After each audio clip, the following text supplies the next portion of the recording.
Hi everyone, Peter here from Movement and Performance, and in this presentation I'm going to be talking about the trunk and the musculature surrounding the trunk and how that has a role in athletic movements that we perform. So what do we mean by the trunk? Essentially what we're referring to is what people commonly call the core, and essentially it's the same thing, but a trunk is probably a more appropriate technical term. And the trunk essentially refers to this musculature surrounding the basically midsection of the body. So where the limbs originate, that's going to be the trunk. And we need to understand that the trunk is not just these anterior abdominal muscles. It's this entire section here, and we're talking about 360 degrees of the body. So we're talking about the back, the front, and the sides. And so these muscles that make up the trunk, they act to both move and stabilize the torso. And we're going to get into how these can be, we can use the trunk muscles for functions of either stability or for actually moving the torso. So if we have a look at those muscles, we have muscles all the way around, front, side, back. So the anterior muscles, so the muscles at the front are going to flex the spine, so they're going to make you hunch over if they're contracted, whereas the muscles on the back are going to extend the spine, so they're going to arch the back. And then the lateral muscles will flex the spine to the side, so they will bend it to the side, and they'll also rotate the torso. So they will contribute to rotational movement. And then we have deep muscles underneath the superficial muscles, and they're going to primarily be for more spinal stability and creating compression. But all these superficial muscles as well can also act isometrically to stabilize the spine. So they don't have to always flex or move the torso. They can also act isometrically, meaning no movement, in order to keep the spine rigid and solid. So if we have a look at this picture here, this rectus abdominis will contract from the top and bottom isometrically in order to prevent spinal extension, so arching of the back. The internal oblique's going to prevent rotation, as will the external oblique. And then on the back and deep to these superficial muscles will have the same sort of actions, where they're all acting isometrically to prevent movement as opposed to actually create movement. And so this is spinal stability function of the trunk muscles is going to be important when we start applying this practically. So if we have a look at this example of these little stick figures of someone doing a back squat, the trunk in this movement is going to be necessary to provide a rigid platform so that force can be transferred through. And this is going to reduce any energy waste. And so in this example, this will make a lot more sense.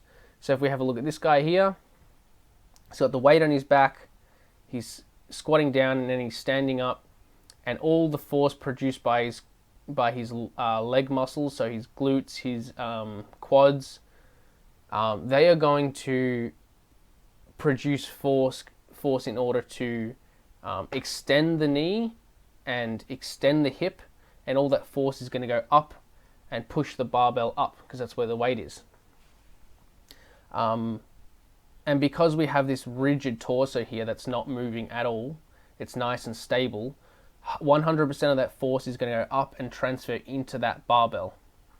However, if we have this guy here who has his spines moving under the load, then we have, when the lower limbs actually contribute to vertical force production, so they're pushing up, some of that force is going to be lost horizontally due to the movement of the spine, which means that not all of the force is going to go up into the barbell, so we'll probably actually not be able to lift as much weight, even though our legs might be producing the same amount of force. So to make this clear, imagine for a torso, someone has a steel rod, so something's really solid, like this guy here, and then someone who has a bendy plastic pole. And if you try and push force from the bottom, and then try and push something heavy from the other side, the steel rod is going to contribute a lot more to actually transferring all that force through the object into the implement that we're trying to move. And this is a simple example, but the same principles apply for other athletic movements like running, jumping and throwing, and then other lifts as well. So if we think about someone jumping, for example, it's exactly the same movement, but instead we are going like a vertical jump. Exactly the same movement, but instead it's going to be ballistic, so we're not going to slow down at the top. But still, if we don't have a rigid torso, we're not going to be able to transfer all that force and propel the implement, which is going to be our body weight. If we're running, each step that we take, if we don't stabilize our spine and our trunk, then each step we take and our spine moves, we are going to lose force horizontally instead of putting it 100% back into the ground.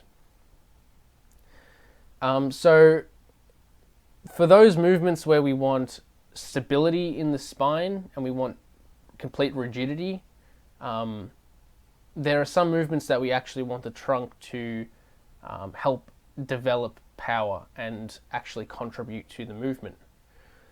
So in something like a rotational throw, for example, like this one here, the trunk muscles can actually contribute to the force production. So what the trunk muscles are going to do in this situation is basically transfer the force through this kinetic chain and also actually contribute to some of the force during the movement.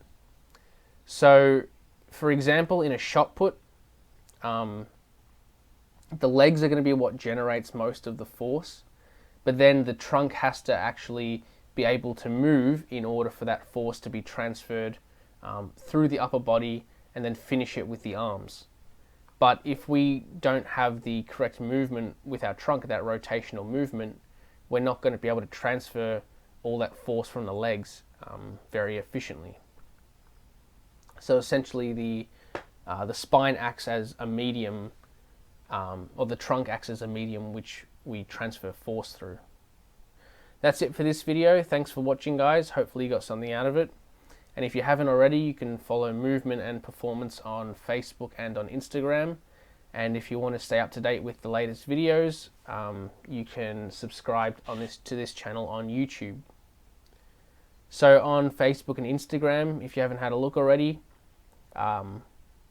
you'll find some of these easy to understand research infographics, which is basically the latest research in sports performance, and it's made into these simple and easy to understand pictures so that you can stay up to date with the latest research in athletic performance training. Thanks for watching, guys, and hopefully you got something out of it.